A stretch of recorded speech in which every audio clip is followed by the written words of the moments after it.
Dr. Osman, what do you think would be the repercussions if Iran was to withdraw from the round of talks?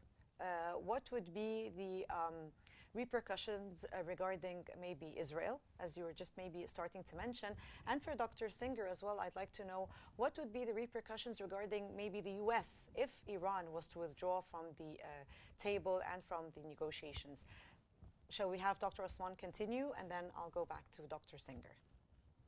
Sure. Yes. As I was saying that this could be the case. Yeah. The other interpretation could be the United States could be leaking such information to pressure Iran to be more lenient as some sort of covert threat that if you do not come to a deal or an appropriate deal, then we will unleash Israel to target your nuclear program.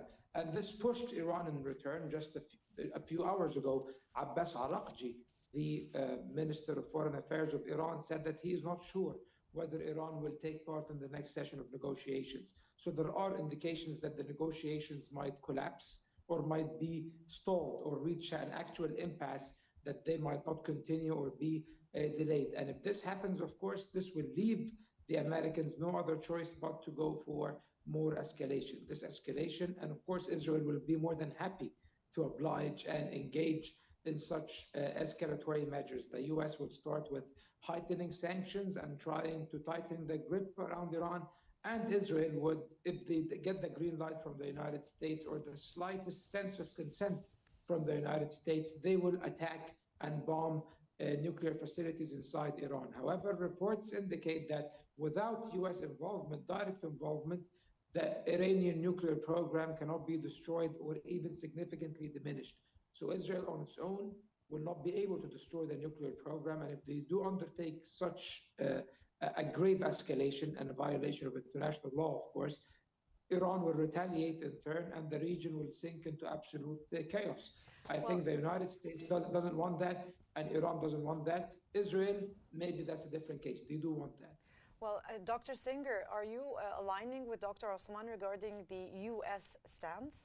Or do you have a different opinion regarding the withdrawal, maybe, or the repercussions of Iran not participating or in the negotiations, or if there's a complete failure? Yeah, under any circumstances, if that negotiation is, is getting, like in a bad corner where, both United States and Iran, fail to reach to that agreement, I'm sure the United States will ask, the Russia to intervene in that negotiation and to make or to put some pressure on Iran to accept their deal. But I don't see under any circumstances that Iran and Israel will be in that situation to be escalated, or Israel gonna to hit the Iranian facilities, because this is regional war, and the situation now in the Middle East is not really accepting, or that circumstance in the Middle East, particularly,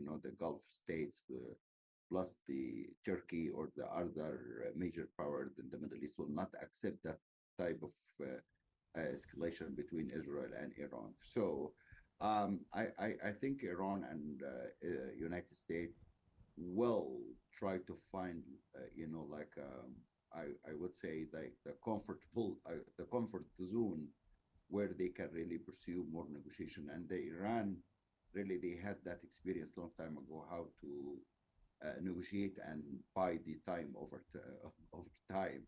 And this is why Trump is pretty in anxiety in terms of making that negotiation taking, that while or that long time. But keeping in mind that that Iran understand that the Trump positions really need to demolish or remove any progress had made under Biden or under Obama or under Democratic administrations with Iran. So Trump does need to start from the beginning of making a negotiation with Iran based on the American wall. But it seems to me like America now in the current situation, or in understanding the international politics, United States is really facing many challenges with new rising of China And or Russia. even Russia, and the high degree of dissatisfaction of the Europeans toward the American foreign policy.